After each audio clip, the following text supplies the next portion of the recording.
শুধু বাংলাদেশ নয়, পুরো বিশ্বে প্রধান উপদেষ্টা এবং নোবেল বিজয়ী ডক্টর ইউনূসের জয় জয়কার। তার আগে কোনো সরকার প্রধানই জাতিসংঘে বাংলাদেশকে এমন উচ্চতায় বসাতে পারেননি। তার উপস্থিতিতে রীতিমতো মুগ্ধ পুরো অধিবেশন। ডক্টর মোহাম্মদ ইউনূসের বক্তব্যের প্রতিটি লাইনে বাংলাদেশের সচল করার ইচ্ছা আর অনুরোধ, প্রতিটি প্রস্তাবে সোনার বাংলা গড়ার তীব্র আকাঙ্ক্ষা। প্রতি বছর যুক্তরাষ্ট্রের নিউ ইয়র্কে জাতিসংঘের অধিবেশন বসে। সদস্য দেশগুলোর অংশগ্রহণে অধিবেশনের প্রধান কেন্দ্রবিন্দু হন জাতিসংঘের মহাসচিব ও যুক্তরাষ্ট্রের প্রেসিডেন্ট। সদস্য দেশ হিসেবে বাংলাদেশ পেছনেই পড়ে থাকে। রেওয়াজ অনুযায়ী বাংলাদেশের প্রধানমন্ত্রী নির্ধারিত সময়ে ভাষণ দেন, অতঃপর কিছু নেতার সঙ্গে সাইডলাইনে বৈঠক করেন। জাতিসংঘে গত 50 বছর ধরে এটাই চলে আসছিল, কিন্তু এবার জাতিসংঘের ৭৯তম অধিবেশনে পাল্টে গেছে এ দৃশ্যপট। আন্তর্জাতিক খ্যাতিসম্পন্ন ব্যক্তিত্ব নোবেল বিজয়ী ডক্টর মোহাম্মদ ইউনূসের বাংলাদেশের অন্তর্বর্তী সরকার প্রধান উপদেষ্টা বা প্রধানমন্ত্রী হিসেবে অধিবেশনে যোগদান করেছেন। ক্ষুদ্র ঋণের জনক ডক্টর ইউনূসের আন্তর্জাতিক ইমেজে পাল্টে গেছে জাতিসংঘের অধিবেশনের দৃশ্যপট। যুক্তরাষ্ট্র থেকে শুরু করে বিভিন্ন দেশ থেকে অধিবেশনে অংশ নেওয়া রাষ্ট্রপ্রধান, সরকার প্রধানদের সবার দৃষ্টি ডক্টর ইউনূসের দিকে। জানা গেছে একমাত্র প্রতিবেশী দেশ ভারত ছাড়া অন্যান্য দেশের গুরুত্বপূর্ণ ব্যক্তিরা উৎসুক দৃষ্টিতে ডক্টর ইউনূসের দিকে তাকিয়ে থাকছেন। কেউ কাছে আসছেন, কেউ করমর্দন করছেন। ইউনূসের সঙ্গে কথা বলতে পেরেই যেন অনেক দেশের প্রতিনিধিরা নিজেদের ধন্য মনে করছেন।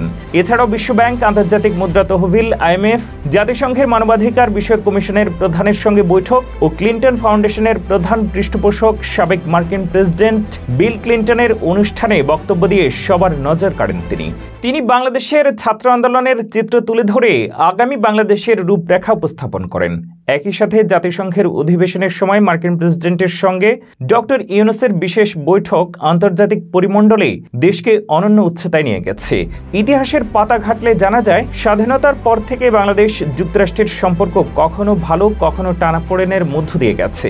গত এক দশকে বিভিন্ন ইস্যুতে সে সম্পর্ক একেবারে তলানিতে গিয়ে ঠেকেছে। মূলত আওয়ামী লীগের সরকারের দুঃশাসন, গণতান্ত্রিক চর্চার অভাব, মানবাধিকার লঙ্ঘন, সুশাসন প্রতিষ্ঠায় চরম ব্যর্থতা, যুক্তরাষ্ট্রকে নিয়ে হাসিনা এবং মন্ত্রীদের তুচ্ছ তাচ্ছিল্য, কটূক্তি ও কটাক্ষ, ঢাকায় নিযুক্ত মার্কিন রাষ্ট্রদূতের উপরে হামলা করে নানাভাবে অপদস্থ করার চেষ্টা দেশটিকে বাংলাদেশ থেকে একটু একটু করে দূরে নিয়ে গেছে। সেই দূরত্ব ঘোচাতে এবং পুনরায় গতি ফেরাতে কাজ করে যাচ্ছেন অন্তর্বর্তীকালীন সরকার। বিশেষ করে এই সরকার দেশ দুটির মধ্যে সম্পর্কের নতুন মাত্রা যোগ হয়েছে, যার বাস্তব রূপ দেখা মিলেছে জাতিসংঘের সাধারণ পরিষদের ৭৯তম অধিবেশনে দেশ দুটির সরকার প্রধানের মধ্যে অনুষ্ঠিত দ্বিপক্ষীয় বৈঠকের মধ্য দিয়ে। বিষয়টি অত্যন্ত বিরল বলে মন্তব্য করেছেন কেউ কেউ। কূটনৈতিক বিশ্লেষকরা বলছেন, জাতিসংঘের সাধারণ অধিবেশনের ফাঁকে যুক্তরাষ্ট্রের প্রেসিডেন্টের সঙ্গে কোনো দেশের শীর্ষ নেতাদের দ্বিপক্ষীয় বৈঠকের তেমন নজির নেই, যেটি হয়েছে বাংলাদেশের সরকারের প্রধান উপদেষ্টা ডক্টর মোহাম্মদ ইউনূসের সঙ্গে। এই দিন মার্কিন প্রেসিডেন্ট জো বাইডেন বাংলাদেশের অন্তর্বর্তী সরকারের প্রধান উপদেষ্টা ডক্টর ইউনূসকে কাছে পেয়ে বুকে টেনে নেন। পরম মমতায় একজন ভাই যেমন আরেক ভাইকে বুকে টেনে নেয়, যুক্তরাষ্ট্রের প্রেসিডেন্ট বাইডেন ঠিক তেমনই উপদেষ্টা ডক্টর মোহাম্মদ ইউনূসকে বুকে টেনে নিয়েছেন।